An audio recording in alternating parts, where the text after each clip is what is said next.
Perhaps because of what I do, I might be in a position where I speak or teach or present a little more often than some of you might in your personal lives, but I think we can all relate to the act of trying to get prepared to teach or lead or give some information out to a group of people. And of course, that process looks different for all of us. I've done this for a long time throughout my life. I told you I have a background in speech and debate, and I can tell you that when I first started speaking back in high school and college and in my early career days, I had a little 3x5 card with a couple of words put on it to jog my memory, and I spoke mostly extemporaneously. Oh, to be young. It was so nice to just be able to be jogged to recall information by tiny words on a page. As I went into staying home with my kids and got out of the habit of speaking, when I would be asked to do something or teach or anything like that, I found that I needed a little more information on the page in order to help me get through whatever presentation I was making. Now, fast forward, and I'm now in my late 40s, and what I want to tell you is I have every word written out on these notes, and I do that for a couple of reasons. For one thing, obviously, as we get older, it just takes a few more words to remind us of things, and so I certainly fall prey to that. But also, many times I'm asked to speak within a certain time period, and so I have gotten to the point where I know that 6 pages of Times New Roman in 14 font with normal margins, that's about 30 minutes, okay? Now you might have noticed that this semester, we've had a few 8-pagers, okay? So we've had a little bit of a longer lesson a couple of times, but I put that out. And then another reason I do it is because it kind of helps me to do a dry run, to practice through and see everything that I'm gonna say. It helps glue it in my head a little bit more. And it also helps me that if I go back a year from now and want to teach on Joshua, I don't have to relearn all the information. It's written out. So I have all the details on this page. And what I want to tell you is, as I was going over my notes this morning, and I saw at the top of the page the chapters that we were going to be studying, Joshua 22, 23, and 24, it kind of hit me. It's the end. It might as well have said the end up there. And endings are difficult. You know, many of us have gone through endings probably even during this semester.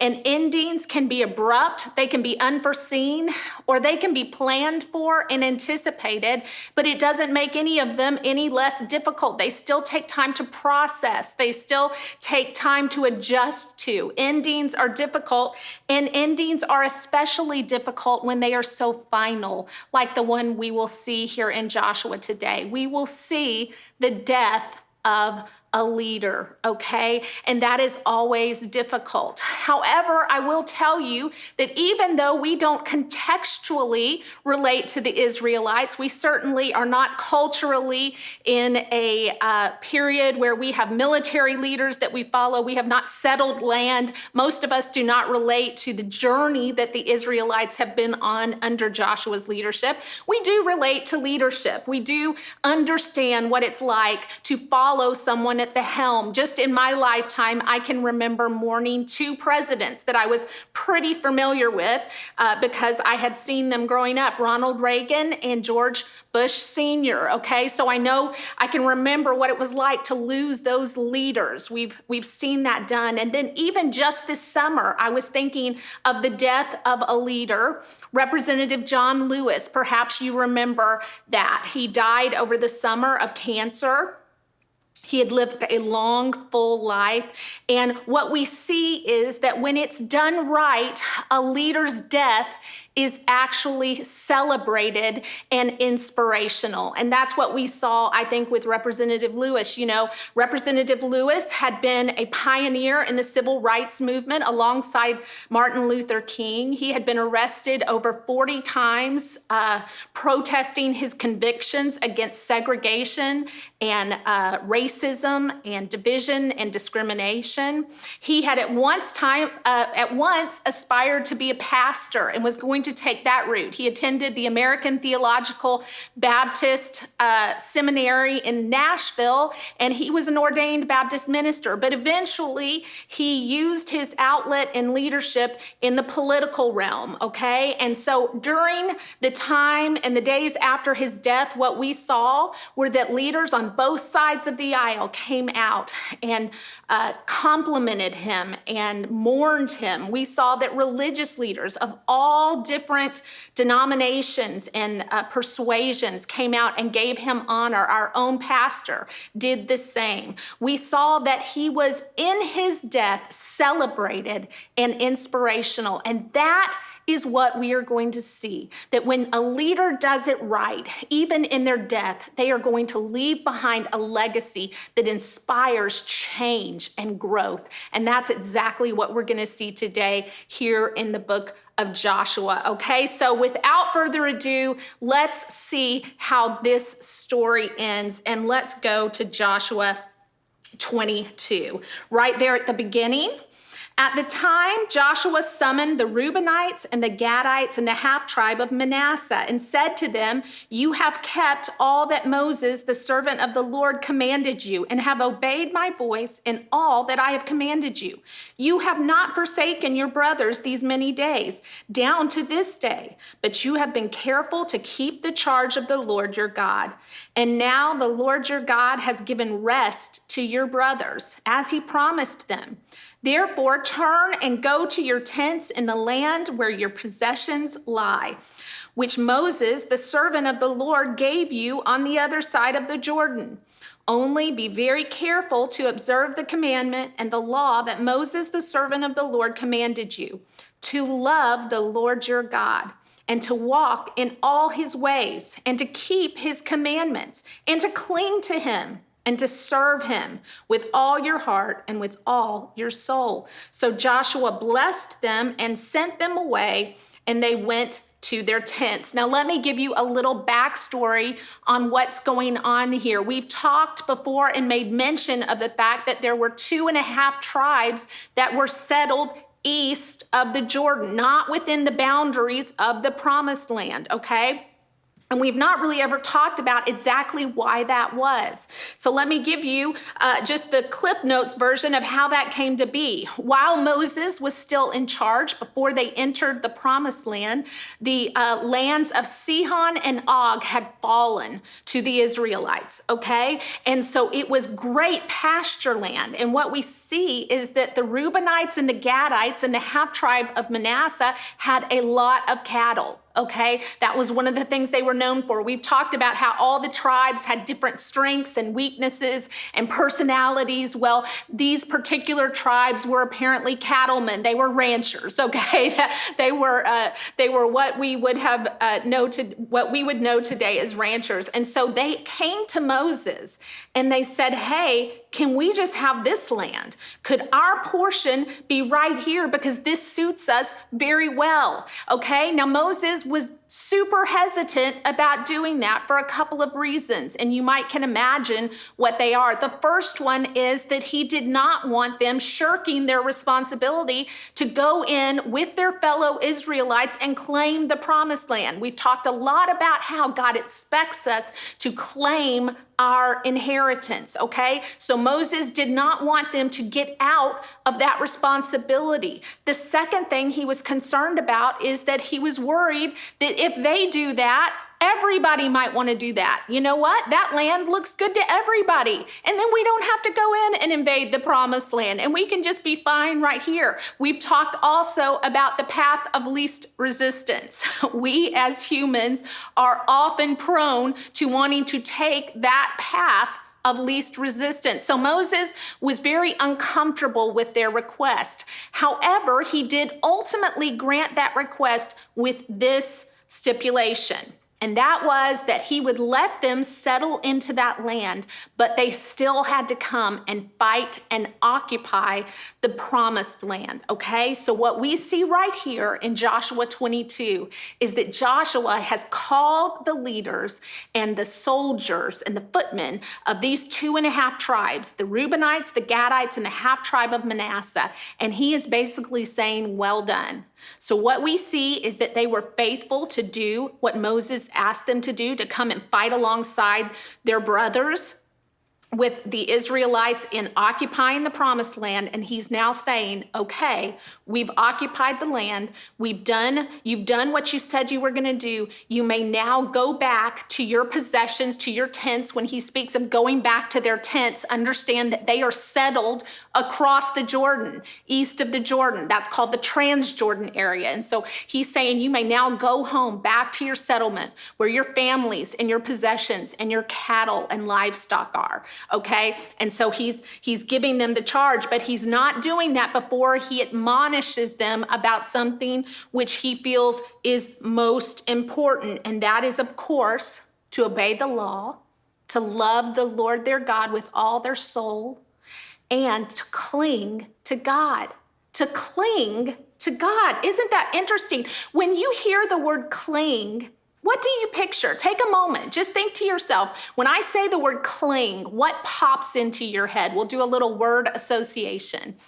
Maybe you think of a toddler that's frightened and has their arms wrapped around your neck and their legs wrapped around your torso. And even if you were to hold your hands out like this, they are going to hold on because they are clinging to you. Some of you might be watching with a toddler that's doing that very thing right now, okay? That might be what you picture with the word cling. Maybe you picture Rose at the Titanic when it has sunk and she is clinging to that door in the icy waters of the ocean, okay, until she can be rescued. Maybe that's what you picture when you hear the word cling. I picture myself clinging to those handlebars on that zip line that I told you about in session 1, clinging, holding on for dear life.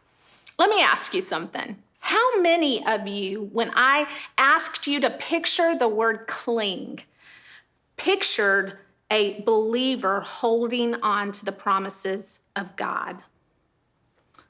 Probably not many of us. Do you understand that Joshua is doing something very purposeful by using this word cling? He's telling them, I'm not asking you to have a strong faith. I'm not asking you to just keep staying the course. I'm asking you to have unwavering faith, unrelenting faith, life or death faith. That's what he's admonishing them to do by clinging to God, okay? So I would just ask us today, as we end this Bible study and we are trying to reflect on all that God has taught us through this season, are we clinging to the Lord? Are we clinging? That word clinging, whatever picture came to your mind, is that how you hold on to the promises of God and live out your faith? Just think about it, okay? So Joshua, knowing that he has little time left, is going to use that to admonish these tribes. He's going to send them back, and then not long after they get back, they are going to erect an altar that is very large, and the 10.5 tribes that are west of the Jordan are going to get word of this, and they are going to be very concerned. They are concerned that the 2.5 tribes of the Israelites that are east of the Jordan have fallen into apostasy, okay? Now, apostasy, for those of you who may not be familiar with that word, is basically the intentional denunciation of your faith, okay? To be an apostate, you are going to basically denounce your faith. And so they are thinking to themselves, Joshua has just told them to cling to God, to obey his law, to love him, and they have crossed back over the Jordan and erected an altar of paganism, okay? And so they are ready to go to war. And what we will see is that Phinehas and several chiefs from the other tribes are going to gear up, and they are going to go across the Jordan, and they are going to confront these 2.5 tribes about this altar that they have built. And they are going to basically give them a heads up that this means war, okay? We are not going to tolerate this. This means war, okay? And so let's read how this resolves, okay? Because here is what they're going to say. The 2.5 tribes are going to say, that is not at all what we've done. This altar is not for sacrifices. This altar is not for paganism. This altar is because we are very concerned that our children are going to be disenfranchised from the body of the Israelites because we're east of the Jordan. And so we have built this altar as a point of unity with Israel to let them know that we all serve one God. And so they are coming out and they are defending what they have done, and they're saying, no.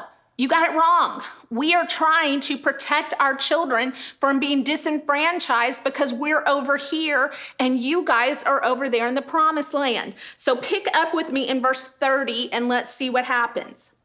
When Phinehas, the priest, and the chiefs of the congregation, the heads of the families of Israel who were with them, heard the words that the people of Reuben and the people of Gad and the people of Manasseh spoke, it was good in their eyes.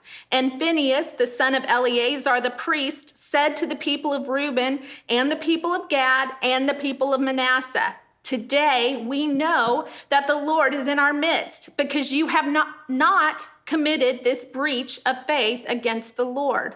Now you have delivered the people of Israel from the hand of the Lord. Now, it's interesting, isn't it, that Moses was hesitant to allow them to occupy this land. And I think now we understand that a little bit more, okay? He knew that there was going to be some problems between the 2.5 tribes east of the Jordan and the 10 that were over there, okay? He knew that this could possibly be problematic. Now, it did not turn out to be problematic in the way he thought, because he was a wise leader and he made sure that they came and fought alongside. But here's what we see, okay? We see that disunity isn't a stretch for God's people. Disunity isn't a stretch for God's people. Listen, they were very quick to be at odds with one another, even right after Joshua's very inspiring admonition to them to go forth and to cling to God, okay? They go home immediately, build this, and you've got both of them that are thinking ill of one another. You have these 2.5 tribes that are building this altar because they are very worried that the people on the other side aren't going to allow their children to be full participants in the Israelite family, okay? So they are not thinking very kindly towards those that are west of the Jordan. And then you have those tribes west of the Jordan that are like, they've committed apostasy. We're going to war with them. So very quickly, we see God's people fall into disunity. Have you seen that lately? Do you have a Twitter account? Okay, we need to be careful that as God's people, we do not fall prey to the sin of disunity. Because let me tell you something, it is definitely something that we are prone to. And we see that right here over the 2 sides of the Jordan here in the promised land in the book of Joshua, okay? So let's make sure that we are not acting like either side of the Israelites in this, that are ready to throw and cast stones towards the other faction of believers, the other faction of God's people, okay? Let's don't fall into disunity, okay? So we're going to move on to chapter 23, and we'll be told that Joshua is not just advanced in years, he is now well advanced in years, okay? So that's code for very old, okay? We saw that he was perhaps in his late 80s the last time we heard mention of his name, and we now know that he is really nearing his death, and he is very old at this point, okay? And so he's going to gather the assembly of leaders representing all the Israelites, and he'll do just what we discussed at the outset of this session. He's going to leave them with some inspiration. He's going to inspire them to affect some change, to keep going, and to finish well, okay? So here's what he says in chapter 23, beginning in verse 11. Be careful, therefore, to love the Lord your God.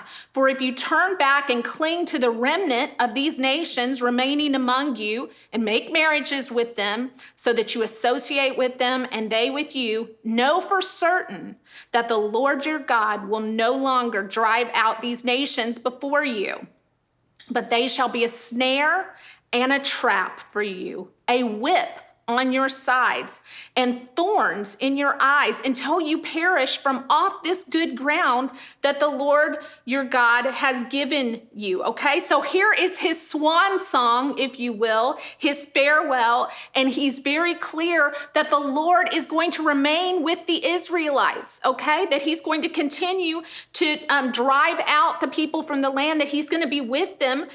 He's not saying something like, hey, do me a favor, or hey, if you really want to honor me, then you're going to do this. No, he's pointing them back to God. He's very clear that he's leaving, that this is his time. It's almost up, but he's telling them, God's still here. I'm leaving you with the greatest gift, which is the Lord. And so follow him. Don't be tempted to turn back and to lose your way because God is still here. Go that way, okay? He's reminding them to cling to God, to continue to fight in that direction, okay? So now read with me in verse 14. And now I am about to go the way of all the earth. And you know in your hearts and souls, all of you, that not one word has failed of all the good things that the Lord your God promised concerning you. All have come to pass for you. Not one of them has failed. But just as all the good things that the Lord your God promised concerning you have been fulfilled for you, so the Lord will bring upon you all the evil things until he has destroyed you from off this good land that the Lord your God is giving you, if you transgress the covenant of the Lord your God, which he commanded you, and you go and serve other gods and bow down to them, okay? So we saw this back at the end of chapter 21 last week when we were covering that. And basically that Joshua is emphatic about this point. God is good. God is faithful. Not one time has God failed us. Listen, he has had many ups and downs in the land of Canaan, okay? In occupying his inheritance, the Israelites' inheritance here in the promised land. Would you agree with that? There have been good times and bad times. There's been difficulty. There's been war and battles. But do you hear him say at the end of all of this, time and again, God has been faithful. God has not failed to do one thing he said he was going to do, okay? But here's what he's going to say. He is a faithful God also in punishment. So if you transgress against him, if you transgress against the covenant, he will still be faithful to do and punish what he has said he will do and punish, okay? And so he's just reminding them of God's faithfulness, okay? And here's what I want us to see in this. We are watching Joshua exit the scene, okay? He is exiting this earth for a different kind of promised land. And what we are going to see is that the mission of a good leader outlasts him or her. The mission of a good leader outlasts him or her, okay? Do you understand that Joshua is very clear that I am leaving, okay? It is almost my time. He says that specifically in the verses we just read. But what he is saying is the mission remains, Okay, the mission remains. We need to be careful that we as leaders and influencers, parents, whatever it is, whatever sphere of influence we have, that the mission of that outlasts us, that we don't have people following us, that we have pointed people on mission to Christ. If I, as the director of women's ministry, leave and no longer are women wanting to get in the Bible, then I have failed as a leader, because really my goal would be to point you into Scripture, and that should outlast whether or not I am in this position, okay? We've got to be careful if we want to follow the example that has been set for us by Joshua. If we want to lead well, if we want to leave well, we've got to make sure that our mission is going to outlast us. Okay, we don't need followers. We need to make sure that we are pointing people to the mission that God has called us to fulfill. Okay. So that is exactly what Joshua does. And then we find ourselves here at the last chapter, chapter 24, the last chapter of the book of Joshua. And we are going to see that Joshua is going to once again widen the circle of people that he's going to talk to before he leaves. Okay. And he's going to call all the Israelites, the elders, the heads, the judges, and the officers, and he's going to call them to a covenant renewal. Now, we've seen him do this before. You might remember that we've talked about this. Moses set up this type of ceremony so that Israelites would have been familiar with this, okay? And so he's going to call them one last time in his lifetime to a covenant renewal ceremony, okay? And he's going to talk more about how he expects them to continue on in his absence. Now, here's what I want to point out. Can you imagine how disingenuous this would have been if his life had not led up and culminated in this moment of faithfulness? How disingenuous would it have been if he had lived one way and was trying to die another, okay? Joshua's life has borne witness to the proclamations that are going to take place right ahead of his death. And we need to be careful about that. Many times leaders want to live one way and then finish really strong in another way, and that doesn't work, okay? There is a continuity of Joshua's life that lends itself to dying well, okay? Because he has been faithful throughout his entire life. We wouldn't be studying him this many thousands of years later if he had lived errantly and tried to then come and do this covenant renewal right at the end. It just wouldn't have worked, right? It would have been disingenuous, and we would not have wanted to follow that example. Okay, so now at this covenant renewal, what we'll see is that Joshua is going to go through the history of the Israelites, and you are going to love reading that. In fact, in some ways, I thought when I was reading it, this is kind of like reading the last page of a fiction novel where you kind of get to see all that's going on. And so we see that he is going to go back before Abraham's forefathers, and he's going to chronicle the events that have led the Israelites up to the place where they are right now in Scripture, okay? So then after we read that, I want you to pick up with me in verse 14 of chapter 24, and let's see what he says. Now, therefore, fear the Lord and serve him in sincerity and in faithfulness. Put away the gods that your fathers served beyond the river in Egypt, and serve the Lord. And if it is evil in your eyes to serve the Lord, choose this day whom you will serve, whether the gods of the fathers served in the region beyond the river, or the gods of the Amorites in whose land you dwell. But as for me and my house, we will serve the Lord. I was thinking about that word choice. That's really what he's saying there. Choose this day. Make a choice. Who are you going to serve? And he gives them the options. They can serve the gods of their forefathers. They can serve the gods of the Amorites. I guess they could just serve no God if they wanted to. But choice. Choice. Choose this day. Who are you going to serve? You know, choice is a super important word to us as Americans.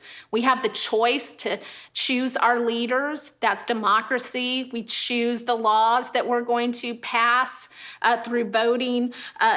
Choice is important for us just as humans, okay? We choose all sorts of things. We choose what we're going to eat, how we're going to spend our money, what we're going to wear, who we're going to marry, if we're going to marry.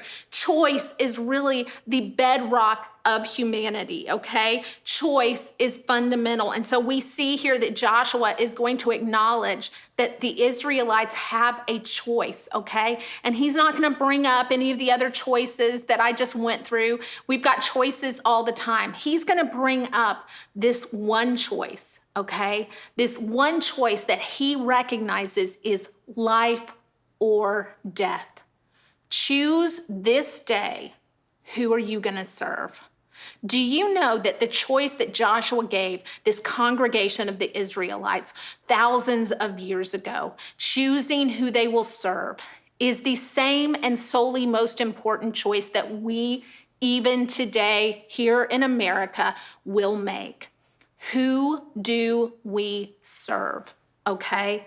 It's a choice that is life or death. And Joshua knew that. And he's going to take his very last breaths, his very last platform where he has an audience with the Israelites, and he's going to highlight the choice that is before them, to choose God or to choose to oppose God. Okay? And then he's going to end the statement like this, and I love what he says.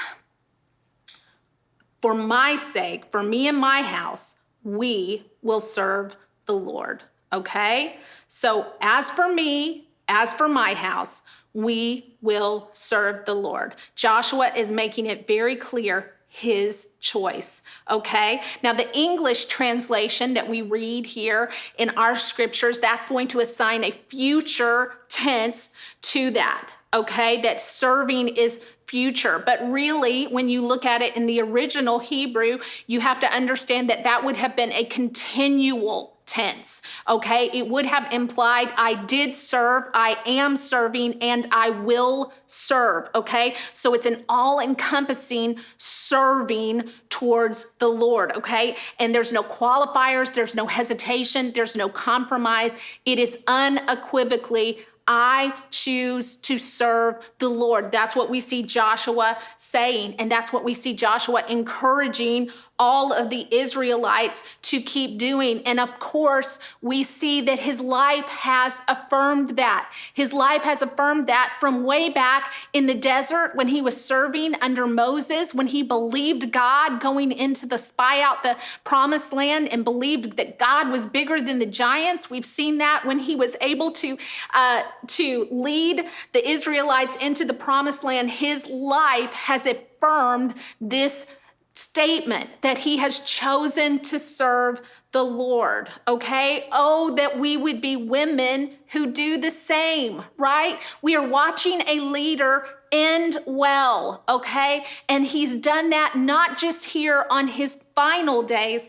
It has been a culmination of all of his days, of a life spent in service, okay? So that's what we're going to see. So we'll see that the Israelite congregation, knowing how this covenant renewal goes, they are going to affirm that, yes, in fact, we do choose to serve the Lord your God, okay? The Lord our God. So that is what they're going to do. So skip down with me to verse 22 and let's see what this looks like.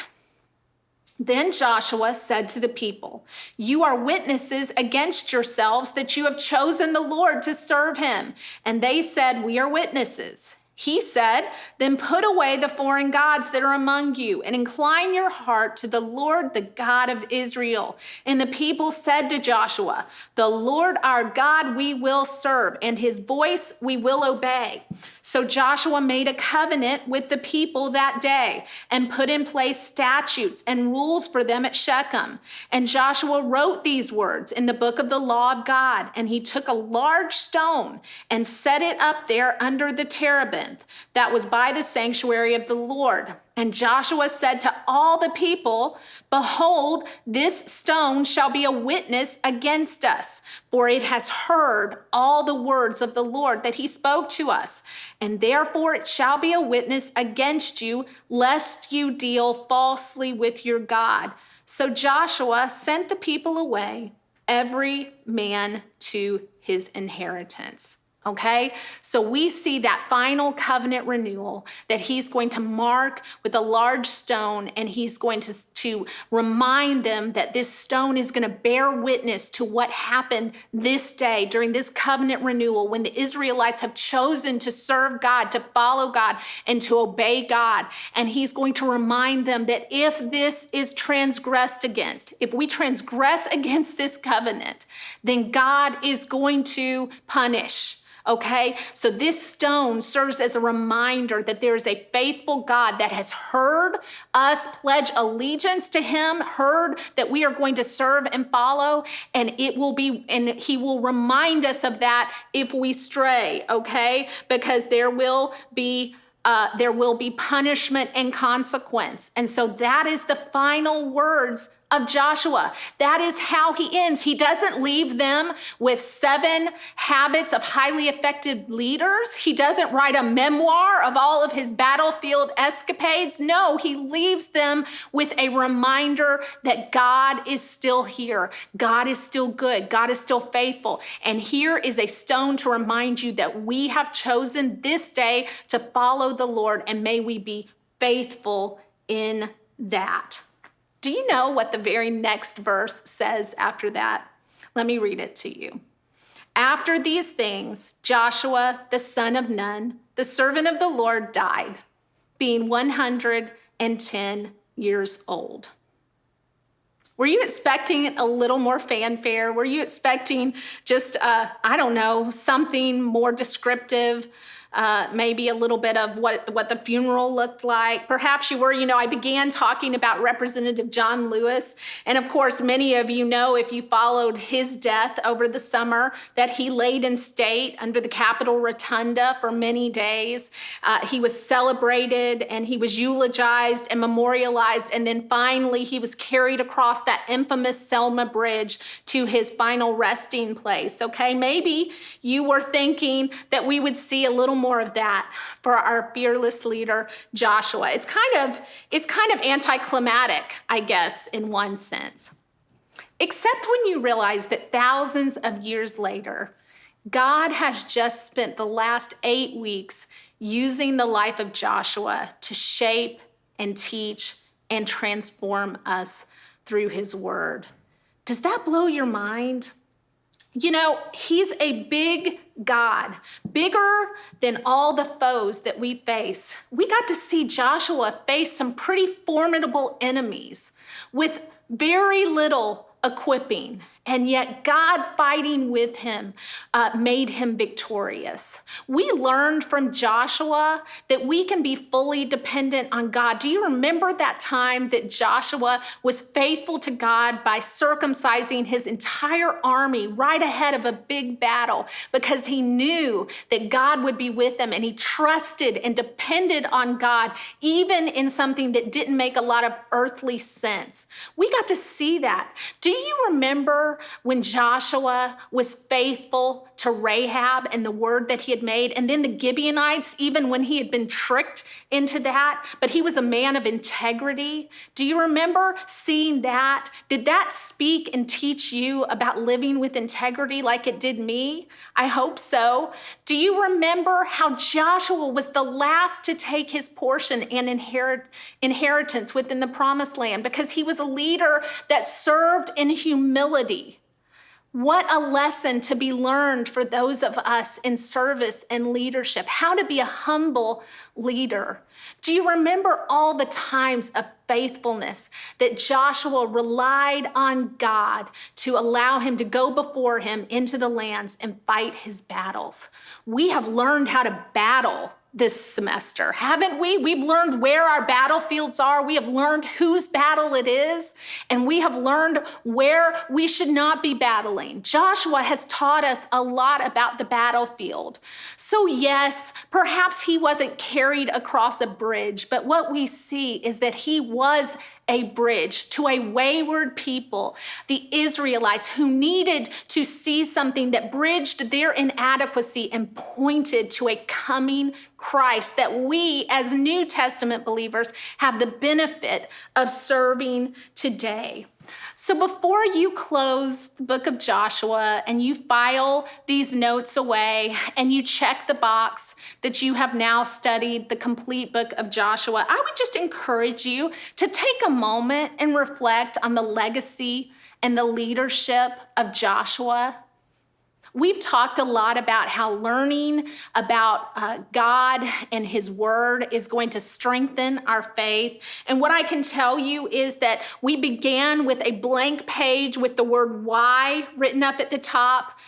Why do we need to study this? Why did we need to study the book of Joshua? I pray that you have found many specific ways in which God has shown you himself, revealed himself, taught you things through the book of Joshua. I say every week that it's worth it to dig deep. And I pray that through the book of Joshua, you have learned that you could share that testimony on your own, that it has been worth it to learn more about your God and to learn more about your sinful nature and to learn more about the Bible and be putting together the pieces towards biblical literacy. I pray that that is your testimony.